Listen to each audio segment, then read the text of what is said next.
Hello students, study magic world के YouTube channel पे आपका स्वागत है। पिछले लेक्चर में हम लोगों ने रेजिस्टेंस के बारे में पढ़ा था। ये पढ़ा था कि रेजिस्टेंस के किस कॉम्बिनेशन को सीरीज़ बोलेंगे और किस कॉम्बिनेशन को पैरेलल बोलेंगे।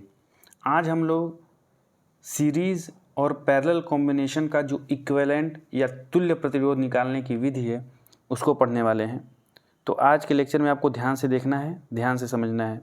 कंसेप्ट बताया जाएगा, बिल्कुल ही अटेंटिव होके सुनिएगा। अगर आप इसी वीडियो को देख रहे हो डायरेक्ट, तो पहले जाके प्लेलिस्ट में जाइए और वहाँ पे जो वीडियोस पहले से अपलोडेड हैं उनको देख लीजिए, ताकि आपका जो बेसिक कंसेप्ट है वो एक फ्लो में बन जाए। चलिए तो स्टार्ट करते हैं। सबसे पहले हम लोग इक्विवेलेंट रेजिस्टेंस के बारे में देखते हैं और सीरीज़ कॉम्बिनेशन के बारे में देखते हैं। स्क्रीन पे आपको क्या दिख रहा है? अभी स्क्रीन पे आपको दिख रहा है कि R1, R2 और R3 रेजिस्टेंसेस सीरीज कनेक्शन में जुड़े हुए हैं। एक बैटरी भी उनके साथ जुड़ा हुआ है, जैसा कि फिगर में दिखा रहा है। बैटरी यानी V वोल्टेज से करंट I फ्लो हो रहा है, वही I करंट R1, R2 और R3 से होके गुजर रहा है। तो बेसिक जो कंसेप्ट हम यूज करने वाले हैं इसको हल करने में, इक्विवेलेंट या तुल्य प्रतिरोध निकालने में, तो हम देखेंगे कि बैटरी के द्वारा दी गई ऊर्जा बराबर रेजिस्टेंसों के द्वारा खपत की गई ऊर्जा। बैटरी जितनी ऊर्जा देगी उतनी ही ऊर्जा तो जो रेजिस्टेंस हमारे पास है वो खपत करेंगे। तो चलिए स्टार्ट करते हैं। ध्यान दीजिए। तो इसमें सबसे पहले ध्यान देने वाली बात यह है कि बैटरी द्वारा दी गई ऊर्जा बराबर R1, R2 और R3 द्वारा खपत की गई ऊर्जा। अब देखो ऊर्जा को कैसे निकालेंगे। तो ऊर्जा को निकालने के लिए सबसे पहले पावर निकालेंगे। अब देखिए, समझिए, मैं बताता हूँ आपको। देखिए, सबसे पहले पावर निकाल लेंगे। पावर को कैसे निकालेंगे? पावर इक्वल टू होता है वोल्टेज इंटू करंट। ये फॉर्मूला आपको याद होना चाहिए। और जब पावर निकालेंगे तो एनर्जी निकालने के लिए एक फॉर्मूला होता है energy equal to power into time. जितने टाइम तक करंट फ्लो हो रहा है उसी से पावर में मल्टीप्लाई कर देंगे तो हमारा एनर्जी कैलकुलेट हो जाता है। और पावर के लिए P equal to V into I, ये चीज़ आप याद रखिएगा। देखिए, तो अब देखिए इसमें देखिए मैं क्या लिखा हूँ। कंसेप्ट क्या होगा कि बैटरी के द्वारा दी गई ऊर्जा बराबर रजिस्टेंसों के द्वारा खपत की गई ऊर्जा। तो सबसे पहले नंबर पे यहाँ ध्यान दीजिए, हम निकालेंगे बैटरी द्वारा t समय में दी गई ऊर्जा बराबर voltage into current into time. क्योंकि ऊर्जा बराबर क्या होगा? Voltage into current into time, ये फॉर्मूला होता है। तो हमने माना है कि बैटरी की वोल्टेज V है, करंट I इसमें से निकल रहा है और t समय के लिए बात कर रहे हैं। t समय के लिए हम लोग बात कर रहे हैं, इसलिए बैटरी द्वारा t समय में दी गई ऊर्जा V इंटू टी इंटू आई है। अब क्या करते हैं? रेजिस्टेंस के द्वारा खपत की गई ऊर्जा निकालते हैं कि बैटरी ऊर्जा जो दे रही है वही ऊर्जा तीनों रेजिस्टेंसेज में खपत हो रही होगी। तो यहाँ दिख रहा होगा कि R1 द्वारा खपत की गई ऊर्जा बराबर I square R1 into T. अब आप बोलोगे sir I square R1 into T कैसे आ गया? तो देखिए मैं बताता हूँ, ध्यान दीजिए। मैंने बताया पावर इक्वल टू होता है V इंटू आई, ठीक है, ये सही है, समझ में आया। और V इक्वल टू क्या होता है? ओम्स लॉ में V इक्वल टू हमने देखा था, V इक्वल टू होता है I इंटू आर। इसी की वैल्यू हम उठा के इसमें रखते हैं। जब इसकी वैल्यू रखेंगे तो हमारे पास V की जगह पे I इंटू आर रखेंगे और मल्टीप्लाइड बाई I हो जाएगा। तो यहाँ से पावर इक्वल टू आ जाएगा I into I, I square हो जाएगा हमारे पास, और इंटू आर ऑलरेडी हमारे पास, मतलब P equal to I square into R आ गया। ये समझ में आ रहा है? इसको ध्यान में रखिएगा आप। क्या ध्यान में रखना है आपको? ध्यान दीजिए। आपको ध्यान में रखना है कि जो पावर हमारे पास आ रहा है वो आ रहा है आई स्क्वायर इंटू आर। और एनर्जी निकालने के लिए मैंने बताया था कि पावर में ही टाइम से मल्टीप्लाई कर देते हैं। तो इसमें I square into R into time, इसी फॉर्मूले का यूज हम लोग करेंगे। अब देखिए, R1 द्वारा खपत की गई ऊर्जा बराबर I square into R1 into T है। आई स्क्वायर R1 का मतलब देखिए, R1 जो रेजिस्टेंस है उसमें करंट I ही फ्लो हो रही है, तो आई स्क्वायर इंटू R1 हो गया और टाइम t की बात हो रही है इसलिए t से मल्टीप्लाई कर दिए हैं। सेम उसी प्रकार से R2 और R3 के लिए निकाला है हमने, तो R2 के लिए आया है खपत की गई ऊर्जा I square R2 multiplied by T. Same उसी प्रकार से R3 के लिए निकाले हैं, तो R3 के लिए आया है हमारे पास आई स्क्वायर R3 इंटू टी।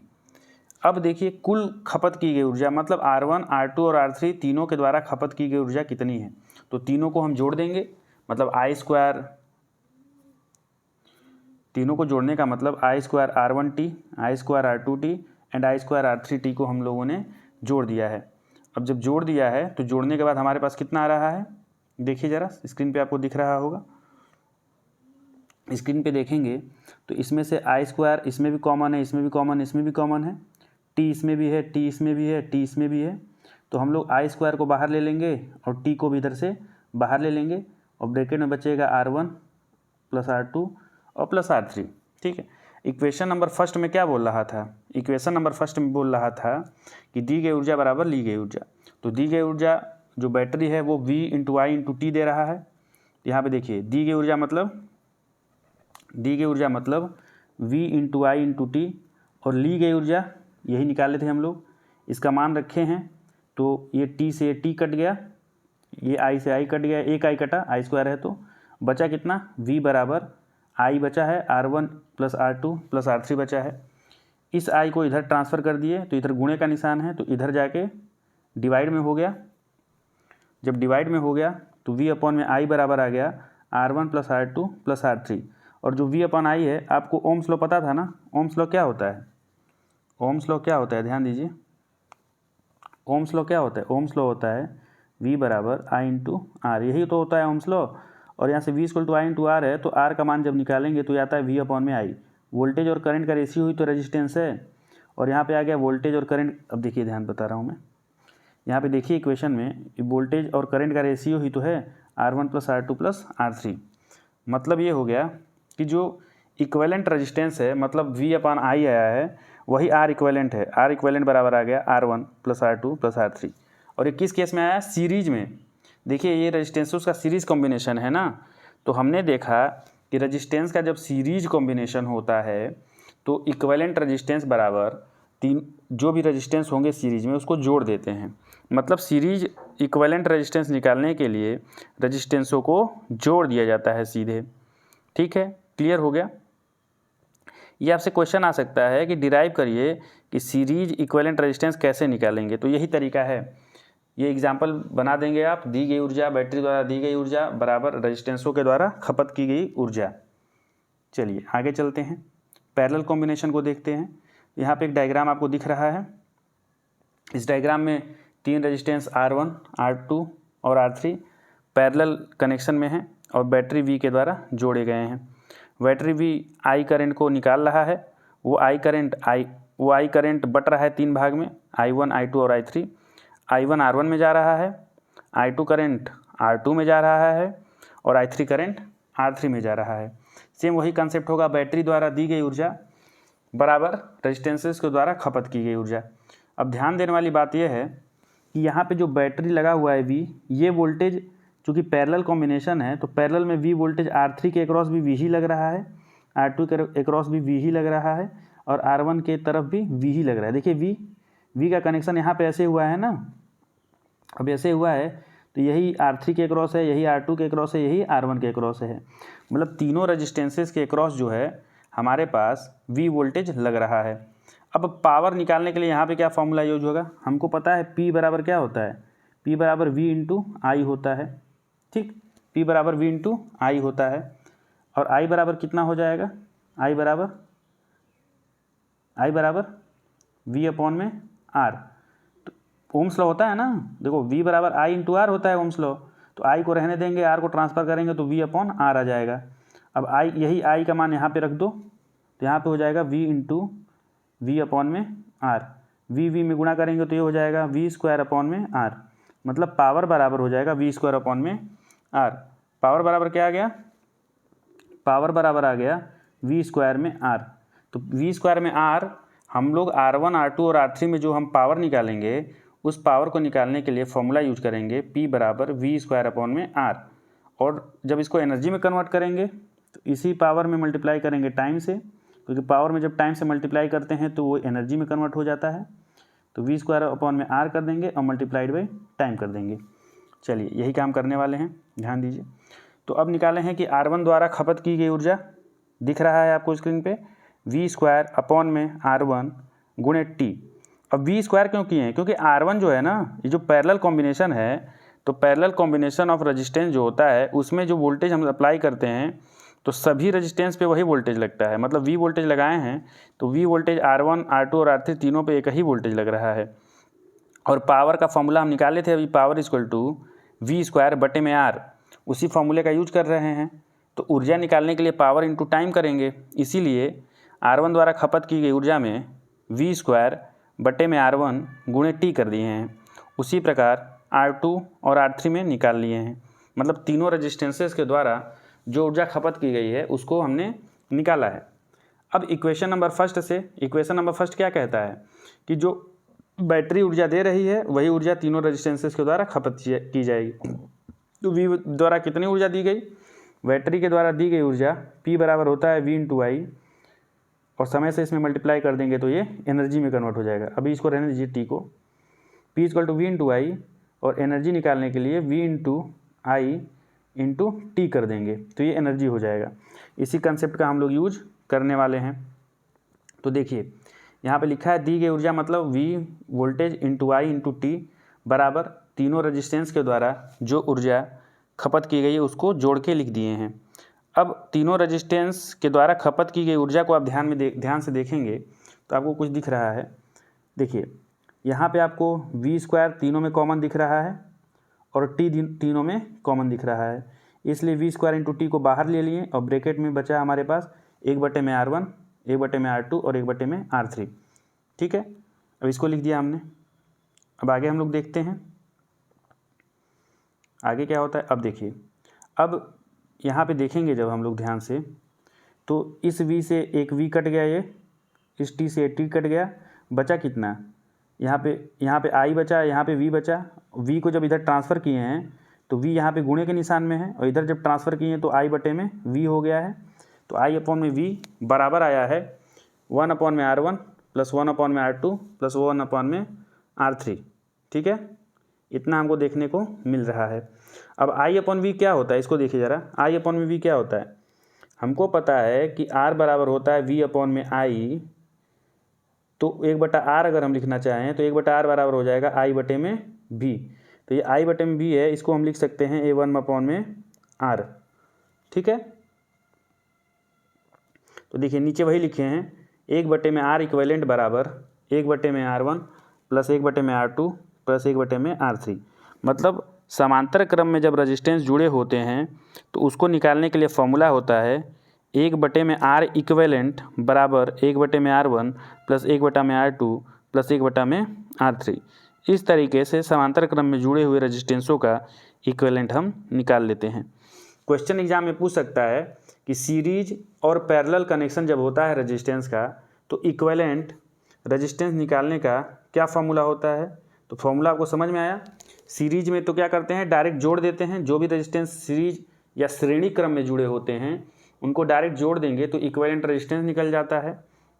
लेकिन पैरेलल कॉम्बिनेशन में जब रिजल्टेंट निकालते हैं, मतलब समांतर क्रम में जो रेजिस्टेंस जुड़े हैं उसका तुल्य रेजिस्टेंस या इक्विवेलेंट रेजिस्टेंस निकालते हैं, तो उसके लिए हमारे पास फॉर्मूला ये होता है जो स्क्रीन पे दिख रहा है 1/R इक्विवेलेंट बराबर 1/R1 + 1/R2 + 1/R3। चलिए अब कुछ न्यूमेरिकल क्वेश्चन देख के कंसेप्ट को क्लियर कर लेते हैं। जो अभी हमने पढ़ा उसको कैसे निकालेंगे। यहाँ डायग्राम देखिए, डायग्राम क्या दिख रहा है। पहले नंबर पे क्वेश्चन दिख रहा है 2 ओम, 3 ओम, 4 ओम और 5 ओम के रेजिस्टेंस श्रेणी क्रम में जुड़े हुए हैं। देख के पता चल रहा है कि तीनों श्रेणी क्रम में जुड़े हैं। अब इसका इक्विवेलेंट रेजिस्टेंस अगर निकालना होगा तो अभी ऊपर हमने श्रेणी क्रम में देखा था कि R इक्विवेलेंट निकालने के लिए जो भी रेजिस्टेंस श्रेणी क्रम में जुड़े रहते हैं उसको जोड़ देते हैं। तो यहाँ पे R इक्विवेलेंट निकालने के लिए जो यहाँ रेजिस्टेंस 2, 3, 4 और 5 ओम के जुड़े हैं उनको यहाँ पे जोड़ दिया डायरेक्ट।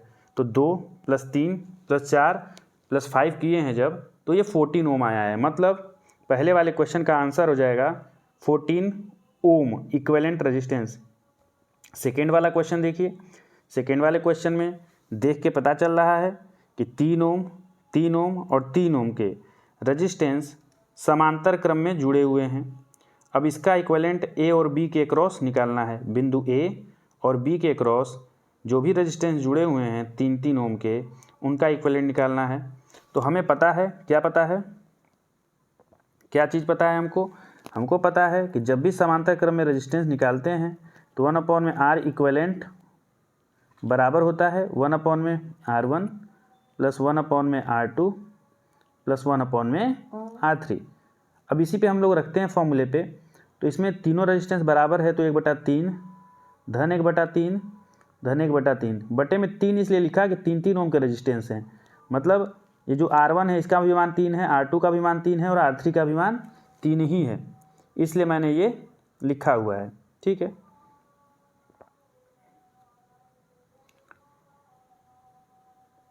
समझ में आ रहा है आपको? तो जब इसको हल करेंगे तो इसको हल करने पे हमारे पास ये थोड़ा सा ब्रश साइज छोटा हो गया। इसको जब हल करेंगे तो 1/3 धन 1/3 धन 1/3 का मान आ जाएगा 3/3 और 3/3 क्या आया है हमारे पास?